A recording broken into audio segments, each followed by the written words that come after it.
السلام عليكم ورحمة الله. الحمد لله الذي كفى والسلام على عباده الذين اصطفى أما بعد. പ്രിയമുള്ളവരെ, അൽഹംദുലില്ലാ, പരിശുദ്ധമായ റമളാനിന്റെ ആദ്യ ദിനത്തിലാണ് നാം നിലകൊള്ളുന്നത്. അല്ലാഹു നാം ഇന്നലെ നിസ്കരിച്ച തറാവീഹും ഇന്നിപ്പോ നോറ്റു വീട്ടിയിരിക്കുന്ന നോമ്പുമെല്ലാം നമ്മിൽ നിന്ന് ആത്മാർത്ഥമായും കബൂലാക്കുമാറാകട്ടെ. ഈ ഒരു ദിനരാത്രങ്ങളിൽ നാം നമ്മുടെ ജീവിതത്തിൽ വലിയ മാറ്റങ്ങൾ വരുത്തേണ്ടവരാണ്. ഹബീബുന വസയ്യിദുന മുഹമ്മദ് റസൂലുള്ളാഹി സ്വല്ലല്ലാഹു അലൈഹി വസല്ലമ തങ്ങൾ പറഞ്ഞത് അനുസരിച്ച് റമളാൻ എന്നുള്ളത് ഒരു അതിഥിയാണ്. 2 മാസക്കാലം നാം പ്രതീക്ഷിച്ച് കാത്തിരുന്ന് അതിനു വേണ്ടി അതിലേക്ക് റബ്ബേ ഞങ്ങളെ നീ എത്തിക്കണേ എന്ന് ദുആ ചെയ്ത് നമ്മുടെ ജീവിതത്തിലേക്ക് കൊണ്ടെത്തിച്ച ഒരു വലിയ അസുലഭ നിമിഷമാണ് റമളാൻ എന്നുള്ളത്.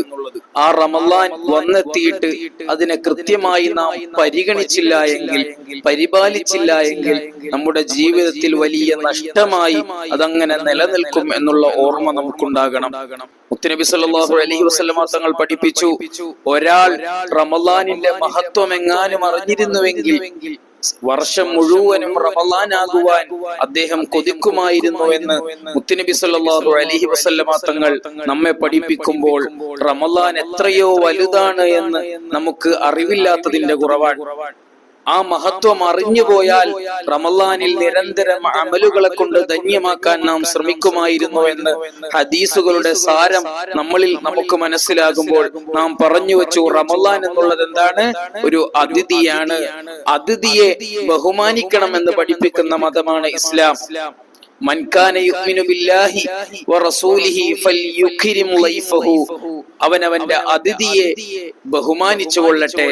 ആരെങ്കിലും അള്ളാഹുവിനെയും അള്ളാഹുവിന്റെ പ്രവാചകരാകുന്ന മുഹമ്മദ് റസൂലുള്ളാഹി സ്വല്ലല്ലാഹു അലൈഹി വസല്ലമ തങ്ങളെയും വിശ്വസിക്കുന്നുണ്ട് എങ്കിൽ അവനവന്റെ അതിഥിയെ ബഹുമാനിച്ചു കൊള്ളട്ടെ എന്ന് മുത്തുനബി സ്വല്ലല്ലാഹു അലൈഹി വസല്ലമ തങ്ങൾ പലവട്ടമായി പഠിപ്പിക്കുമ്പോൾ അതിഥി സൽക്കാരം അത് ഇസ്ലാമിൽ വളരെ പവിത്രമേറിയ ഒന്നാണ്. അതിൽ തന്നെ നമ്മിലേക്ക് കടന്നു വന്ന വലിയ വിലപ്പെട്ട അതിഥികളെ ആ രൂപത്തിലാണല്ലോ നാം കാണാറ്. സാധാരണ നമ്മുടെ നാട്ടിലേക്ക് വരുന്ന ഒരു പഞ്ചായത്ത് പ്രസിഡന്റിനെ പോലെയല്ല ഒരു പ്രധാനമന്ത്രി കടന്നു വരുമ്പോൾ അതിന് വേണ്ട സന്നാഹങ്ങളും ഒരുക്കങ്ങളും ഒക്കെ ഒരുക്കിയിട്ടാണ് നാം ആ അതിഥിയെ സ്വീകരിക്കാറ്.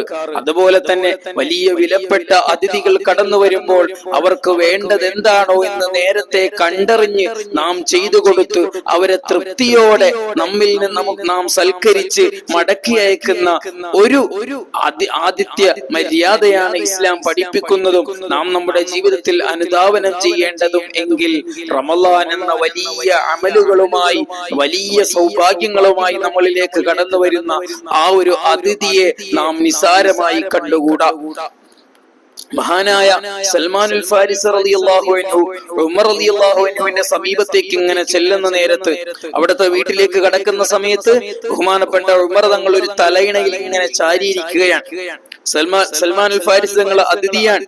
അവിടുന്ന് ഉമർ തങ്ങളുടെ വീട്ടിലേക്ക് പ്രവേശിക്കുമ്പോൾ ഉമർ തങ്ങൾ തന്റെ തലയിണ എടുത്തുകൊണ്ട് സൽമാനുൽ ഫാരിസി റളിയല്ലാഹു അൻഹുവിന്റെ അടുക്കലേക്ക് വെച്ചു കൊടുത്തിട്ട്, നിങ്ങൾ അതിഥിയാണ്, ഇത് സ്വീകരിക്കണം, നിങ്ങൾ സൗകര്യത്തിൽ ഇവിടെ വിശ്രമിക്കണം എന്ന് പറഞ്ഞ് ബഹുമാനപ്പെട്ടവരെ ആദരിക്കുമ്പോൾ ബഹുമാനപ്പെട്ട സൽമാനുൽ ഫാരിസി റളിയല്ലാഹു അൻഹു ഉമർ തങ്ങളോട് പറയുന്നുണ്ട്, അല്ലാഹു അക്ബർ, സ്വദഖ റസൂലുള്ളാഹി സ്വല്ലല്ലാഹു അലൈഹി വസല്ലം. അല്ലാഹു വലിയവനാണ്, മുത്തുനബി സ്വല്ലല്ലാഹു അലൈഹി വസല്ലമ തങ്ങൾ സത്യം പറഞ്ഞിരിക്കുന്നു.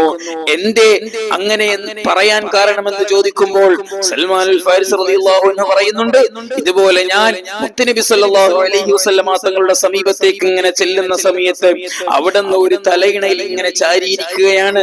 ആ തലയിണ എനിക്ക് തന്നുകൊണ്ട് സൽമാനുൽ ഫാരിസി റളിയല്ലാഹു അൻഹുവിനോട് മുത്തുനബി തങ്ങൾ പറഞ്ഞു, സൽമാനെ, ഇത് നീ സ്വീകരിക്കണം, ഈ സൗകര്യത്തിൽ നീ ഇവിടെ വസിക്കണം.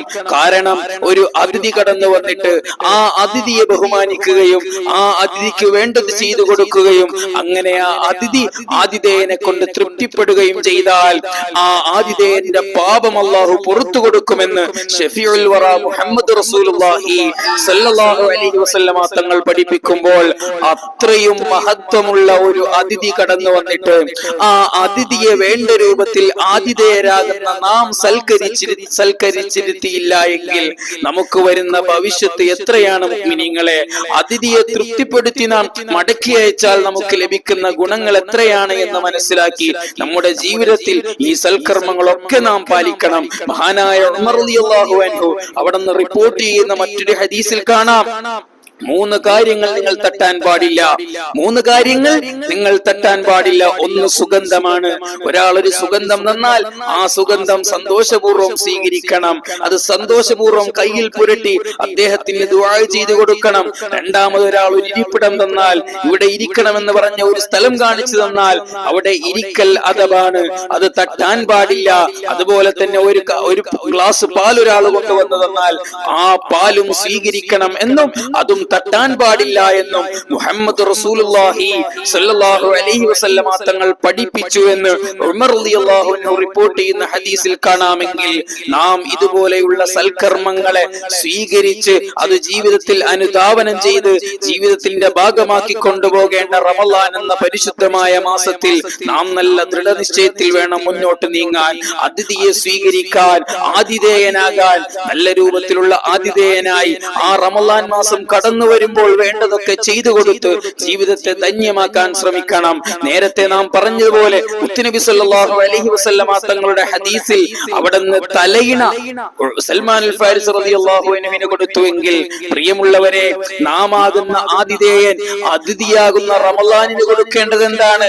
ഹൃദയമാകുന്ന ഇരിപ്പിടമാണ്.